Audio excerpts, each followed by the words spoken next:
Hi there. I just wanted to give a quick summary of what's happening in the consulting market and some of the firm responses. I've had a lot of people contact me and say, Joe, what's happening out there and what should I do about it? I don't have all the answers by any stretch of the imagination. However, I am halfway through a research project that is interviewing a load of founders and CEOs of consultancies. Some of them are doing very well, some of them are doing awfully, and will probably close in the next 6 months if things don't pick up significantly. So I really wanted to run through the data I've got and what consultancies are doing about it. Won't take long. Okay, so two things: market changes and firm responses. So first of all, market changes. This is some research that's just come out from Global Source, which argues that there's going to be a 20% drop in consulting revenue. They split that out by North America all the way through to Africa. Europe is taking the biggest hit in terms of consulting revenues.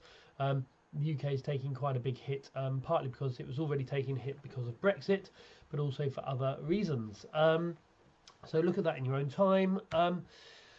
I put my own survey out there amongst CEOs and founders of consulting firms, really to say what's happened to your work. The vast majority, or not the vast majority, the largest number said that it had got much slower and slower. So what is interesting is that if you look at the left side of this graph, there's a good 14% that are saying they're much busier, and another 6% which are saying that they are busier. So we're getting some that are saying there's no change, and they're very often the larger companies because they balance their portfolio. An important lesson there, if you are a founder of a consulting firm, to balance your portfolio. No more than 20% of your revenues from any one firm, or preferably any one sector or service, please. Yeah, but okay, so I'm trying to get across that it's a balance, which is good news for some, but obviously bad news for others. If you split that down by different services, technology and digital are having hardly any impact on them at all. The left-hand scale here, a decrease due to COVID-19 and the market size. Obviously, technology and digital has grown significantly over the last 10 years and is now roughly joint equal with finance in terms of the market size. However, finance is being hit quite significantly. Excuse me sniffing, by the way. I've just come out of the pool and I think someone's put in too much chlorine and I am allergic. People and change, a very large decrease. Obviously, the people side of things is the first thing to go. Everyone always says that, people, HR consultancies make a lot of money out of restructuring and redundancies, which is true, but it's very often the rest of the people services is very often an optional extra. Strategy has obviously declined in market size over the last 10 years. You can read this for yourself. You don't need me to talk you through it. Okay, so and on to the more interesting part of this.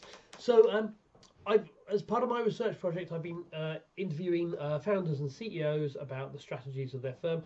I'm looking at successful firms and unsuccessful firms, and halfway through this COVID hit, and so I've been able to track firms to see what they are doing and not doing, and there's around, I guess, 40 firms that are doing incredibly well at the moment in my sample, and I'll just talk you through what they are doing.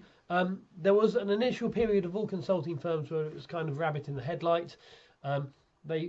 Part of the reason for this is because obviously a lot of us, including myself, were very slow to acknowledge the impact of COVID.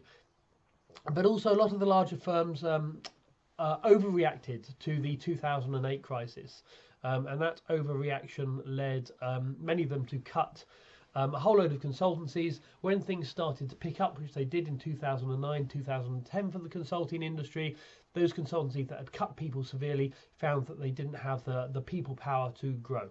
And so there were a lot of the partners that were in charge then are still in charge and had learnt that lesson. So there was some hesitancy, certainly, in taking the more severe forms of action. So this won't surprise any of you that have thought strategically about the cost strategy that you should take in a crisis or a recession. But what you are getting is a progressive set of changes. So the first thing that we were seeing was that associates were being replaced with staff on projects in order to keep the staff.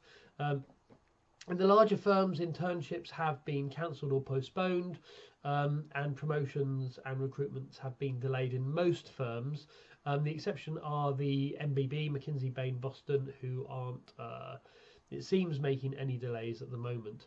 Bonuses have been hit across the board, obviously. In some of the firms, including some of the big four, there's been forced leave or work reduction. So Deloitte Canada and KPMG UK have forced their staff to work 4-day weeks.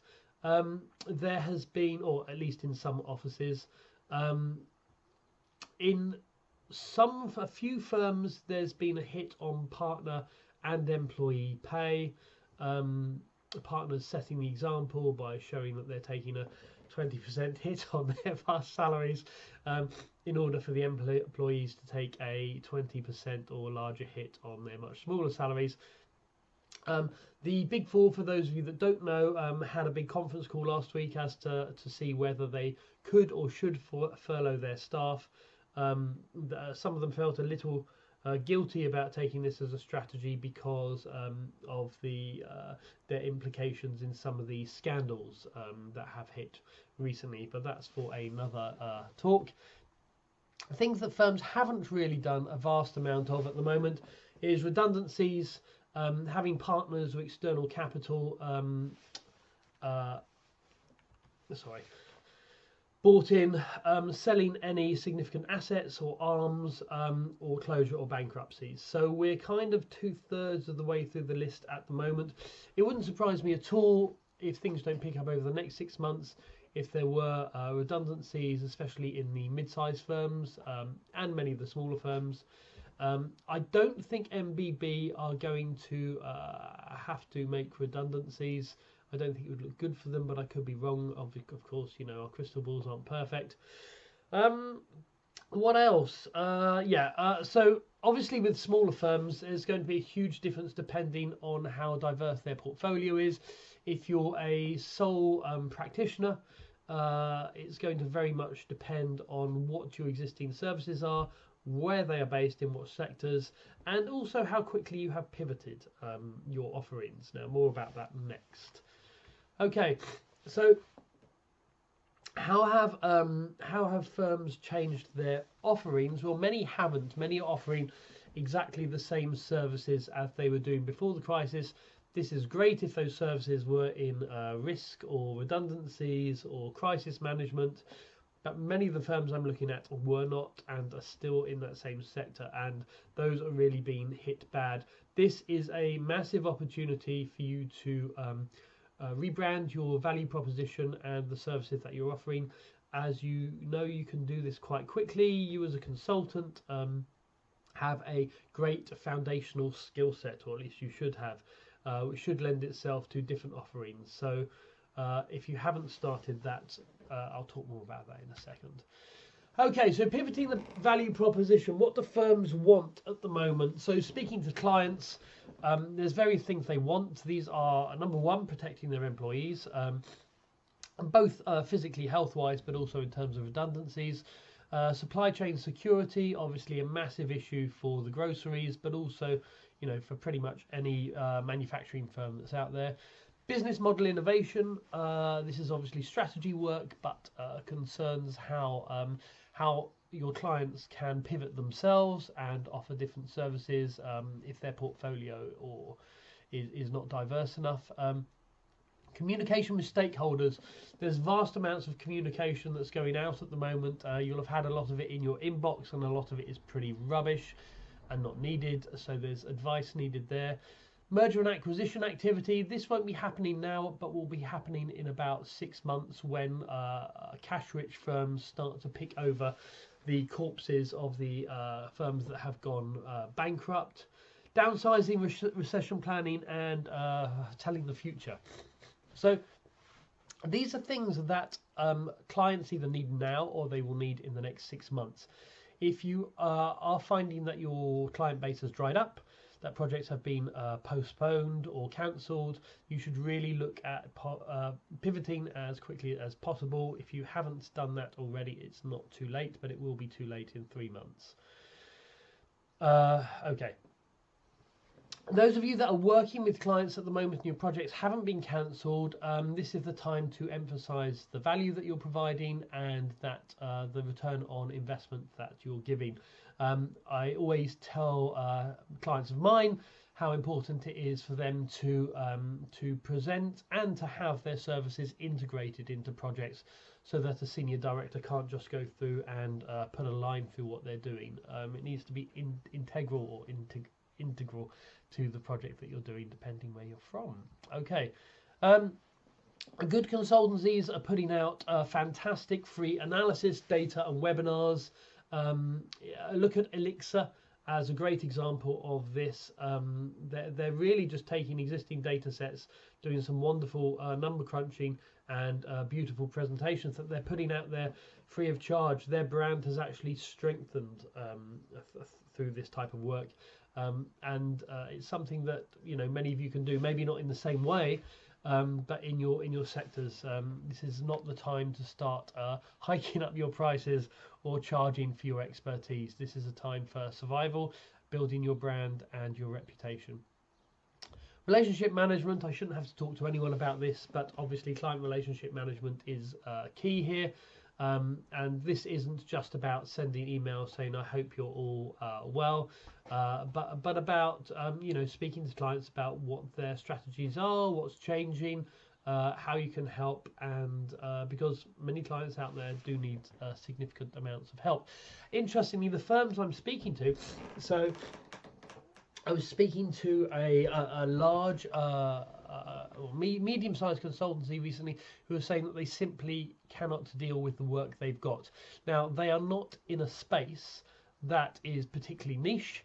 I can't say what it is because it might come up in the research, but for various reasons they're not allowed to recruit. But if they were allowed to recruit, they think they could increase their headcount by 20% at the moment. So the needs are out there. If it is really downtime, then obviously one of the key things you could be doing is development of new intellectual property, especially that concerning the first bullet point here around your value proposition. Some firms have done a work now, pay later scheme where they've said to their clients immediately, look, if you are struggling, now obviously this is going to depend on your cash flow situation and if you can do this, but a couple of firms I've spoken to have done that. And the great news for those of you that already do social media advertising is that costs have halved, at least in my experience, over the last couple of months. So now is the time to be looking at that if you haven't done it already. Okay, I hope that was useful. Sorry I've gone through it quite quickly, but I've got a conference call coming up in a second. Okay, cheerio, bye-bye.